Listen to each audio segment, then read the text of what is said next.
Today we are going to discuss about efflux speed, है ना, इसे बेसिकली टॉरिसरी लॉ भी बोला जाता है।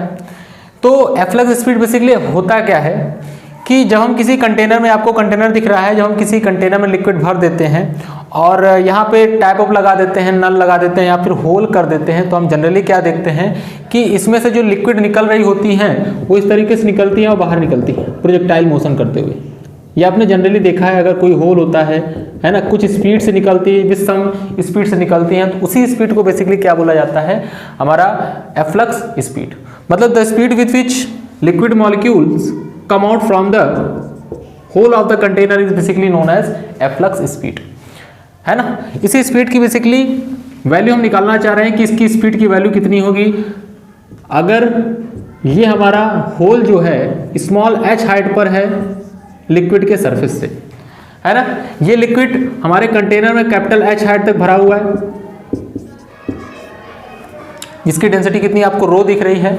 ये स्मॉल h है तो नीचे वाला ये डिस्टेंस कितना होगा, capital H minus small h होगा। तो इसकी स्पीड v कितनी है, इसकी बेसिकली हम चर्चा करने वाले हैं, है ना। तो कुछ एग्जांपल्स लिए जाते हैं, वो भी मैं ले लेता हूं। सपोज कि cross section area of the container is capital A और इसका cross section area of hole इसको क्या ले लेते हैं, स्मॉल a ले लेते हैं, है ना। ऑब्वियस सी बात है कि जो होल रहेगा, होल का एरिया बहुत ही छोटा रहता है, तो वहां से स्पीड ही भी क्या होगी, स्पीड की वैल्यू बहुत ही ज़्यादा होगी in comparison to that speed जो ये वाला सरफेस, जो फ्लैट सरफेस नीचे आ रहा होगा, फ्री सरफेस। ये जो फ्री सरफेस जितनी स्पीड से नीचे आ रहा होगा उसकी वेलोसिटी जो होगी इसकी वेलोसिटी से बहुत ही कम होगी, है ना। इसको देखा भी सकते हैं एक कॉन्टिन्यूटी इक्वेशन से। अगर हम मान लेते हैं कि इसकी स्पीड कितनी है आपकी कैपिटल V, मान लिया कैपिटल V है क्योंकि क्रॉस सेक्शन एरिया हमने कैपिटल A माना है, कैपिटल V मान लेते हैं। तो यहाँ पे क्या लगा देते हैं, यहाँ पे इक्वेशन ऑफ कॉन्टिन्यूटी लगा देते हैं, यहाँ इस पॉइंट पर और इस पॉइंट पर, इसे पॉइंट 1 और पॉइंट 2 बोल देते हैं, है ना। होल के जस्ट बाहर यहाँ पर इसके ऊपर तो क्या लिखेंगे, कैपिटल A इंटू में capital V is equal to small a into में स्मॉल v, है ना। A1 V1 बराबर A2 V2, ये आपने पढ़ा हुआ है। तो कैपिटल A इंटू में capital V is equal to small a into में स्मॉल v, तो इसको मैं लिख सकता हूँ कैपिटल V अपॉन में small v is equal to small a upon में कैपिटल A। अब हमने क्या बताया, हमने बताया कि जो होल होगा उसकी क्रॉस सेक्शन एरिया कंटेनर के क्रॉस सेक्शन एरिया से बहुत ही कम होगा, तो इसको मैंने क्या लिखा है, small a much less than capital A। इस तरीके से अगर small a much less than capital A, तो स्मॉल a अपॉन में capital A much less than कितना हो जाएगा, 1, क्योंकि यहाँ पर 1 का मल्टीप्लाई a को नीचे कर देते हैं। तो इसकी भी value much less than small 1 होगी, तो इसका मतलब capital V much less than small v, इसका मतलब सीधा सीधा हो गया कि कैपिटल V की जो वैल्यू होगी बहुत ही कम होगी स्मॉल v के कंपैरिजन में।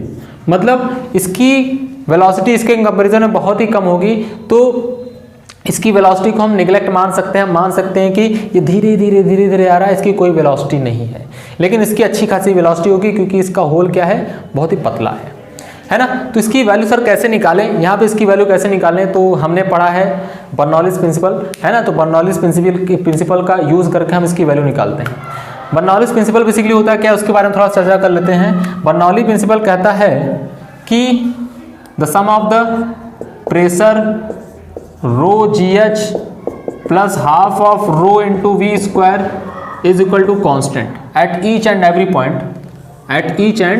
Every point. तो बर्नौली प्रिंसिपल के हिसाब से ये होना चाहिए कि pressure P plus rho GH plus half of rho V square बराबर C। अगर कोई लिक्विड मूव कर रहा है तो उसको हर एक पॉइंट पे ये रिलेशन होल्ड करना चाहिए, मतलब तीनों का सम हमारा क्या होना चाहिए, कांस्टेंट होना चाहिए, ठीक है। तो अगर कांस्टेंट होना चाहिए, ध्यान से अगर आप देखें तो अगर मैं 1 और 2 पॉइंट पे अगर मैं लगाने वाला हूँ, इस पॉइंट पे और इस पॉइंट पे मैं लगाने वाला हूँ बर्नौलीज प्रिंसिपल, तो सबसे पहले समझ लेते हैं कि यहाँ पे प्रेशर कितना है। पहले वाले 1 पॉइंट पे देखें आप, ध्यान से अगर आप देखें तो एटमॉस्फेरिक प्रेशर लग रहा होगा ऊपर से, इस एटमॉस्फेरिक प्रेशर को मैं P0 बोल देता हूँ। और इसके जस्ट बाहर 2 पॉइंट पर ध्यान से देखें, जहाँ से लिक्विड निकल रहा है ओरिफिस पर, वहाँ पे एटमॉस्फेरिक प्रेशर इस तरीके से लग रहा होगा, दबा रहा होगा, लिक्विड को निकलने नहीं दे रहा होगा। अगर निकलने नहीं दे रहा होगा वो क्या है, हमारा P2 है, प्रेशर ओरिफिस के जस्ट बाहर। तो P1 P2 आपको समझ में आ गया। अब अगर हम इसी लेवल पे पोटेंशियल एनर्जी को 0 माने, क्योंकि हम पोटेंशियल एनर्जी लिखना चाह रहे हैं, अगर यहाँ पर पोटेंशियल एनर्जी हम 0 माने इस लेवल पर, तो 2 पॉइंट पे पोटेंशियल एनर्जी तो 0 हो गया, लेकिन इस 1 पॉइंट पे पोटेंशियल एनर्जी कितनी हो जाएगी, रो जी एच, ये वैल्यू है rho g h. H is the height, है ना, h is the height of point जहां पर हम बर्नौलीज प्रिंसिपल लगा रहे हैं। और कहां से लेना है, हमेशा रेफरेंस पॉइंट से लेना है। आप रेफरेंस पॉइंट यहां भी ले सकते थे, यहां भी ले सकते हैं, क्योंकि हमें पता है कि रेफरेंस पॉइंट बदला जा सकता है ना, रेफरेंस पॉइंट बदला जा सकता है। खैर ध्यान से अगर आप देखें तो हाफ रो भी समझ में आ रहा है कि स्पीड होगी। यहां पे क्या लिखेंगे, हाफ ऑफ रो इनटू में कैपिटल वी स्क्वायर, है ना। जिस लिक्विड की स्पीड है उसी की डेंसिटी रखनी है, तो इस लिक्विड की, इस डेंसिटी की लिक्विड है ना, उसी की स्पीड कितनी है, कैपिटल वी है। कैपिटल वी स्पीड से नीचे की तरफ आ रहा है ना। उसी डेंसिटी लिक्विड इधर से निकल रही है स्मॉल वी से, तो यहाँ पे क्या लिखेंगे, half of rho into small v square. इतनी बात हो गई।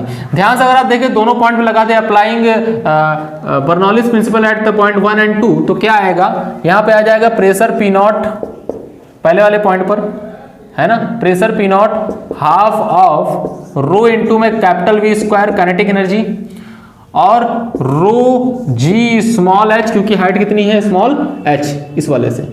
फिर यहां पे जब लिखेंगे this is equal to pressure P naught plus half of rho into V square plus 0 potential energy आपकी कितनी हो गई, 0। ध्यान से देखिए कुछ कट रहा होगा, ये और ये कट गया, और साथ ही साथ half of rho capital V का स्क्वायर भी क्या हो गया, दिस इज निग्लेक्टेड, ये निग्लेक्ट हो गया।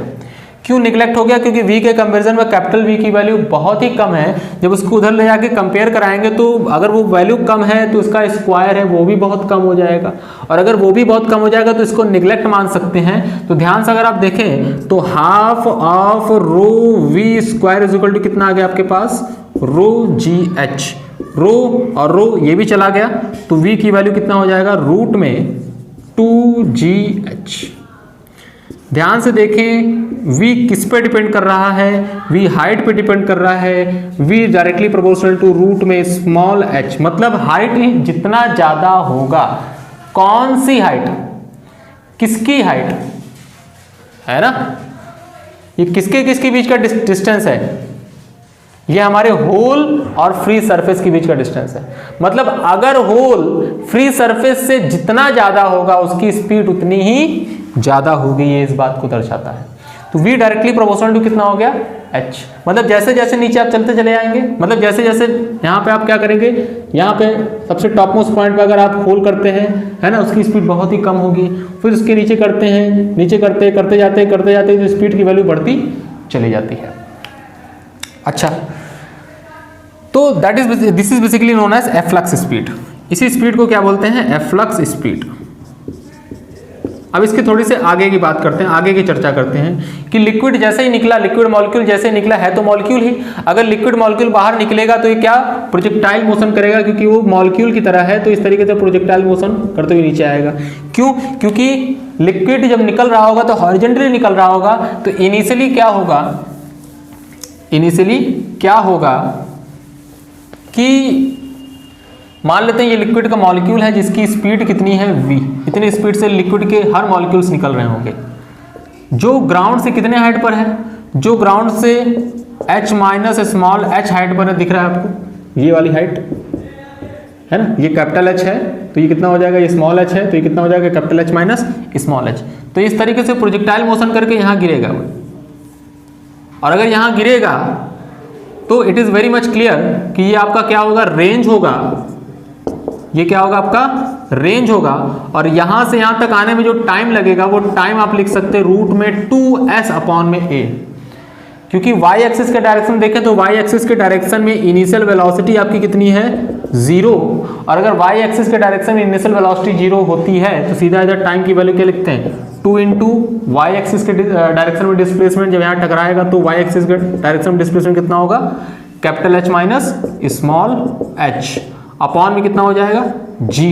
दिस इज द टाइम, जिस टाइम में ये लिक्विड मॉलिक्यूल निकल कर ओरिफिस से, हमारे होल से निकलकर ग्राउंड से टकराएगा। तो ग्राउंड से अगर टकराएगा तो इतना टाइम लगेगा, तो रेंज कितना हो जाएगा, रेंज की वैल्यू आप लिख सकते हैं क्योंकि ये प्रोजेक्टाइल मोशन कर रहा है तो हॉरिजॉन्टल डायरेक्शन में कांस्टेंट स्पीड होगी, क्योंकि हॉरिजॉन्टल डायरेक्शन में कोई एक्सेलेरेशन नहीं है, एक्सेलेरेशन सिर्फ लिक्विड मॉलिक्यूल पर नीचे की तरफ लगेगा तो इसलिए उसकी स्पीड बढ़ेगी, लेकिन हॉरिजॉन्टल स्पीड क्या है, सेम है। तो सीधा सीधा लिख सकते हैं कि रेंज जो होगा this is equal to v into में टाइम t, कांस्टेंट स्पीड से चल रहा था, and this is equal to कितना हो जाएगा, रूट में 2gh इंटू टाइम की वैल्यू ये दे रखा है 2 इंटू में capital H minus small h upon में g, और जब सबको साथ में लिखेंगे g और g चला जाएगा, रूट हो जाएगा पूरा का पूरा तो g चला जाएगा, 2 2 जा 4 बाहर आ जाएगा तो रेंज r की वैल्यू कितनी आ गई, रेंज r की वैल्यू आ गई 4 रूट में स्मॉल h अपॉन में कैपिटल H माइनस में small h। This is the value of range, 4 into में स्मॉल h अपॉन में capital H minus small h। ये तो वो रेंज है जब किसी भी हाइट पे हमने क्या करना है, उसको होल्ड कर देना है सरफेस से, फ्री सरफेस से।